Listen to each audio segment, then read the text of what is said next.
भाई साहब मैं सिर्फ यहां सिखाने आया हूं। मैं आपको फिर कह दूं, यहां तुम कितना ही भला बुरा कुछ भी बोल लेना, पर जब तू एग्जाम पे बैठा होगा ना, अगर तूने सच में मेहनत करी है तो इस साल तू फाड़ के रख देगा फिजिक्स में, देख लेना। मैं गारंटी देता हूं कि तुम्हारे बेच से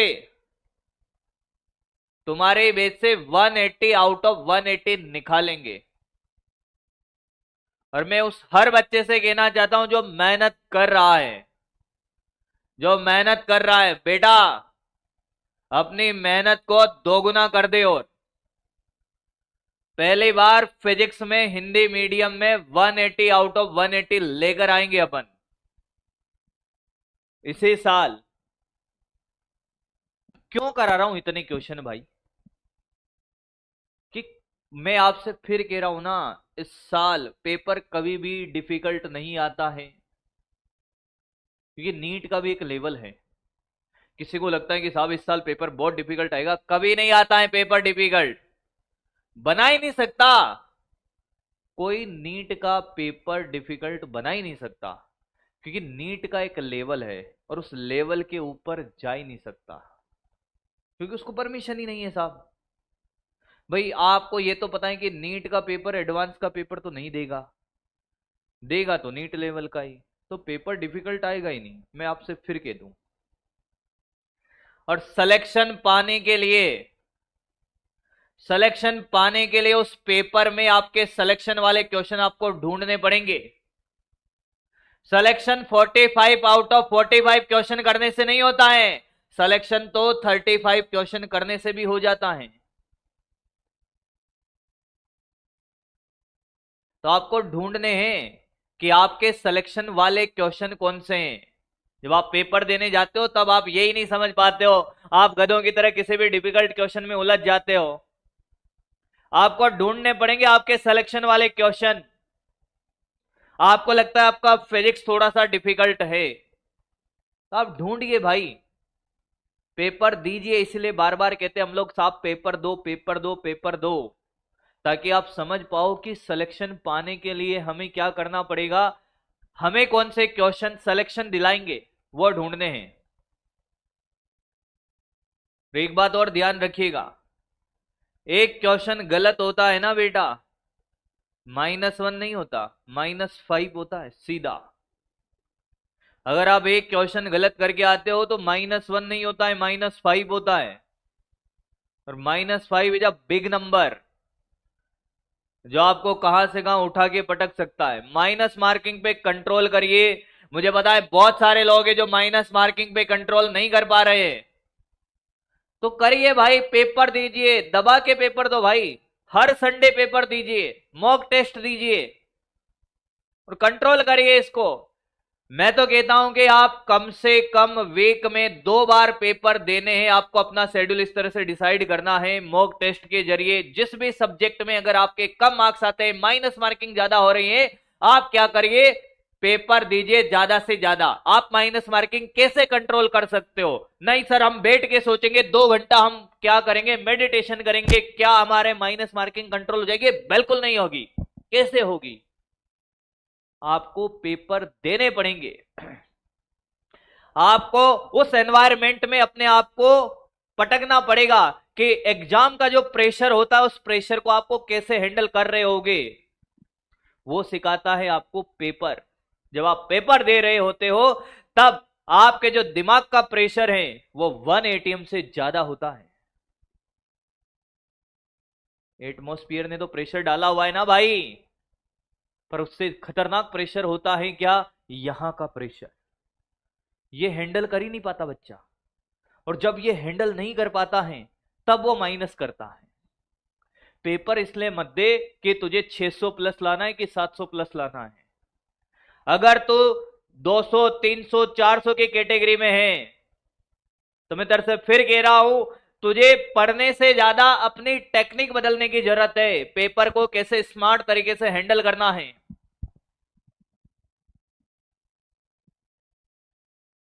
युद्ध सिर्फ इस तरह से नहीं जीते जाते हैं कि आप बहुत ज्यादा ताकतवर हो। भाई साहब आप में हजारों हाथियों का बल है, और हम युद्ध जीत जाएंगे, इस बात की कोई गारंटी नहीं है। युद्ध ताकत के साथ साथ अकल से जीते जाते हैं, और ये युद्ध है। इसके लिए रणनीति बनानी पड़ेगी। माइनस मार्किंग हो रहा है तो क्यों हो रहा है? मेरे कहने से पता नहीं चलेगा, जब तू पेपर दे रहा होगा तब तुझे पता चलेगा कि साहब ये प्रेशर है, कि साहब स्टार्टिंग में हमने क्या किया जब हमने पेपर अटेंड किया भाई। जब पेपर आपके मॉक टेस्ट है, मॉक टेस्ट दीजिए, ऐप पे पड़े हुए हैं भाई साहब खूब सारे, पेपर कहां से दें, वहां से दीजिए। अगर आप 300-400 पे स्ट्रगल कर रहे हो तो मैं आपसे फिर कह रहा हूं, आपको पेपर देने का टेक्निक बदलना होगा। पेपर देने का टेक्निक आपको मैं फिर बता दूं कि जब आप पेपर देने बैठो ना, माइनस मार्किंग सबसे ज्यादा क्यों होती है? कभी सोचा ही नहीं सर, पेपर देते हैं ऊट पटांग तरीके से पेपर देके आ जाते हैं बस, और माइनस मार्किंग करवा देते हैं साहब हम। माइनस मार्किंग से बचने का एक शानदार तरीका क्या है, मैं आपको बताता हूं। जैसे आपको पेपर मिला, 3 राउंड में पेपर करिए।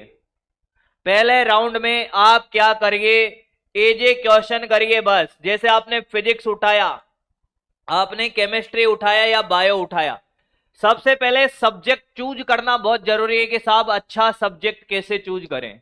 आपको लगता है कि साहब फिजिक्स आपका स्ट्रांग है, केमिस्ट्री आपका स्ट्रांग है, बायो आपका स्ट्रांग है, आपका स्ट्रांग सब्जेक्ट चूज करिए कि आज के बाद जब भी मैं पेपर देने जाऊंगा तब या तो मैं बायो चूज करूंगा तो मैं बायो चूज करूंगा, केमिस्ट्री फिजिक्स। ऐसे नहीं उठपटांग तरीके से ले भाई पेपर दे, फेल देंगे अभी पेपर को ना, अनाड़ियों की तरह काम नहीं करना है। पेपर लिया, आपको बायो अच्छा है, बायो उठाइए, और बायो में भी सबसे पहले आप करेंगे इजी क्वेश्चन। बायो में आप क्या करेंगे, इजी क्वेश्चन करेंगे साहब। कि बायो में हमने पहला 30 मिनट दिया, और 30 मिनट में हमने क्या किया सर, 60 क्वेश्चन इजी इजी ठोक दिए, एकदम सही कर दिए। जब आपने बायो में 30 मिनट में 60 क्वेश्चन निपटा दिए ना भाई, पहले बात 30 मिनट आपने बचा लिए। 1 मिनट का एक क्वेश्चन होता है, 30 मिनट में 60 क्वेश्चन करने का मतलब 30 मिनट आपने बचा दिया। आपका कॉन्फिडेंस लेवल यहां जा रहा होगा। हाँ, और आपको भी पता है कि सही क्वेश्चन कौन सा है और गलत क्वेश्चन कौन सा है, आपको पता चल जाता है भाई इसमें। अरे चलता है कि नहीं चलता है? अरे हाँ या ना? उसके बाद आपको क्या करना है मेरे भाई, ध्यान से सुन। उसके बाद आपको क्या करना है, आपने कहा कि यार बायो अच्छा था, अब हम केमिस्ट्री को पकड़ते हैं। केमिस्ट्री को जैसे ही आपने पकड़ा, केमिस्ट्री को उठाया, केमिस्ट्री में मान लो कि आपने अगले 30 मिनट केमिस्ट्री को दिया हो, और वही क्वेश्चन अटेंड करना है जो देखते ही हो जाए। कैलकुलेशन वाला क्वेश्चन पहले राउंड में अटेंड नहीं करना है। पहले राउंड में आपको फर्स्ट राउंड के अंदर वही क्वेश्चन करने जो टिक करने वाले हो, वो तेरा सिलेक्शन कराएंगे। पेपर में मैं आपसे फिर कह रहा हूं, टिक करने वाले क्वेश्चन होते हैं, वही तेरा सिलेक्शन कराते हैं। पहले राउंड में टिक करने वाले क्वेश्चन अगर तूने अटेंड कर लिए, केमिस्ट्री में मान ले तूने 50 में से 20 क्वेश्चन टिक करने वाले थे, ढूंढ के तूने टिक कर दिए 30 मिनट में। फिर तू फिजिक्स पे आया, फिजिक्स में भी मान ले 23 मिनट में तूने क्या किया, 20 क्वेश्चन टिक कर दिए। ये तो मैं बात कर रहा हूं बिल्कुल आसान आसान क्वेश्चन के। भाई साहब तेरे पहले 1.5 घंटे में, मैं तेरे को बताता हूं, तेरे आज तक नंबर नहीं आएंगे, उतने नंबर में तेरे 1.5 घंटे में ला चुका हूं, देख ले तू। 60, 20 और 80, 100 इंटू 4, 400 मार्क्स तो बेटा तो 1.5 घंटे में ला चुका है। 400 मार्क्स तो 1.5 घंटे में ला चुका है भाई। और जब तो 1.5 घंटे में ये 100 क्वेश्चन कर चुका होगा ना टिक करने वाले, अब तो खेल रहा होगा बिल्कुल अपर लेवल पे। तेरा कॉन्फिडेंस, ये कॉन्फिडेंस बहुत अच्छा होना बहुत जरूरी है एग्जाम टाइम पे। जब तेरा कॉन्फिडेंस हाई होगा तो तेरे जो दिमाग का प्रेशर है यहां का, वो बिल्कुल नीचे चला गया होगा। अब तो खेलेगा फ्री हैंड। सेकंड राउंड में, जैसे सेकंड राउंड में तो एंट्री मारेगा भाई, किसमें एंट्री मारेगा, सेकंड राउंड में। सेकंड राउंड में एंट्री मारते बेटा क्या करेगा, वह क्वेश्चन कर जो फॉर्मूला बेस है, आसान है। वह क्वेश्चन कर जो फॉर्मूला बेस है, आसान है। मान लेके अगले 1 घंटे में मैं तूने वापस बायो को उठाया, बायो में हो सकता है कि तू अब 10 क्वेश्चन और कर दे। ध्यान से सुनना, जिस बच्चे के 100 नंबर आते हैं, 200 आते हैं, मुझे पता नहीं चलता भैया 100-200 नंबर कैसे आते हैं उसके। मैं बहुत मिनिमम बात कर रहा हूं। बायो में सेकंड राउंड में तूने 10 क्वेश्चन करे, हाँ।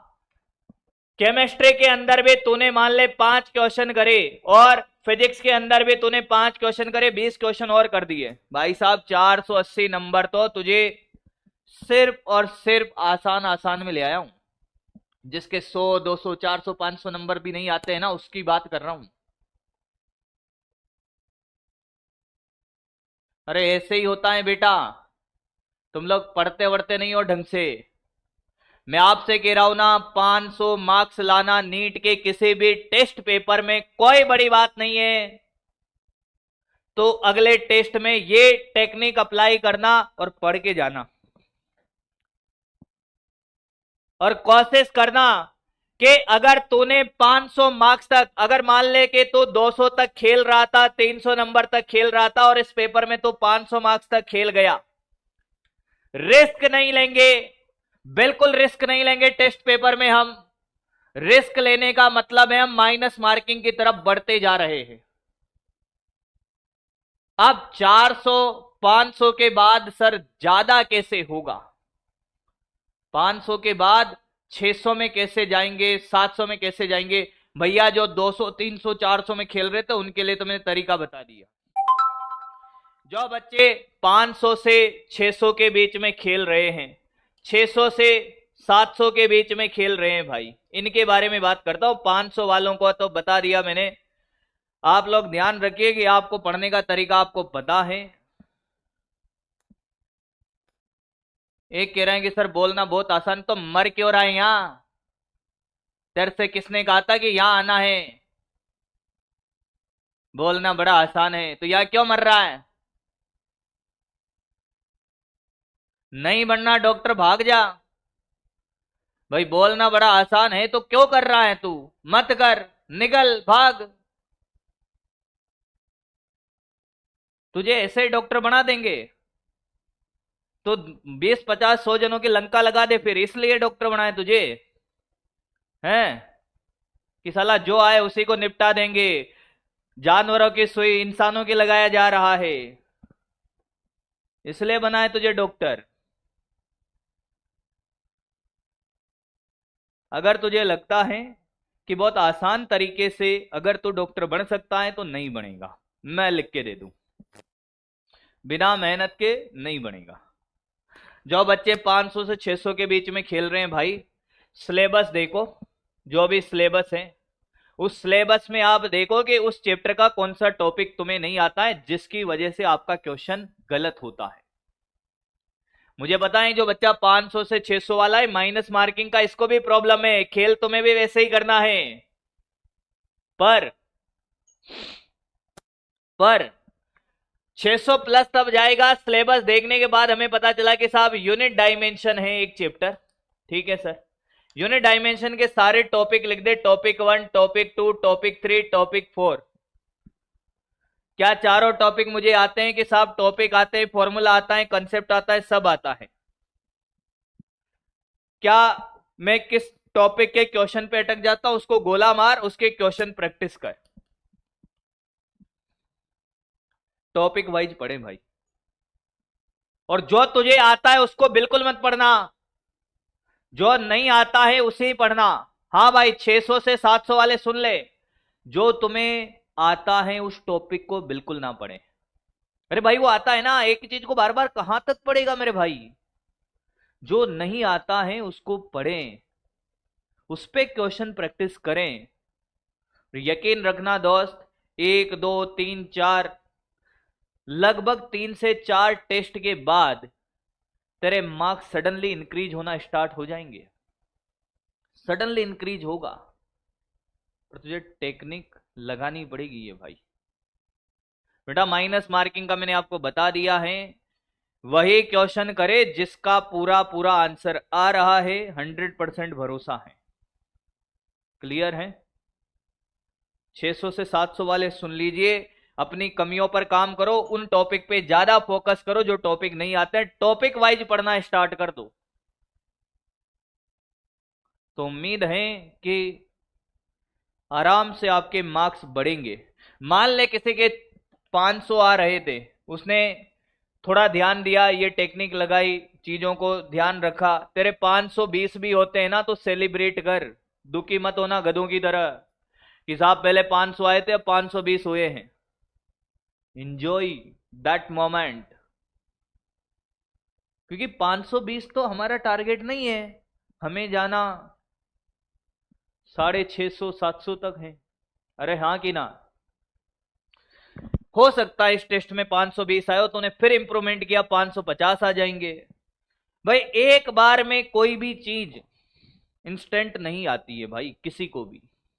जब साइकिल चलाना तू सीखा होगा तो ऐसा थोड़ी है बेटा कि साइकिल दी और दौड़ाने लग गया।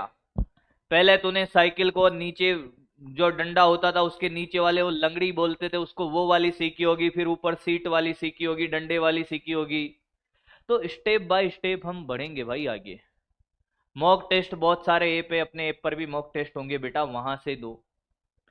प्ले स्टोर पे बहुत सारे ऐप मिल जाते हैं, या कहीं से भी दे लो भाई। टेस्ट सीरीज ले आओ ऑफलाइन किसी की भी शॉप से और टेस्ट दीजिए भाई।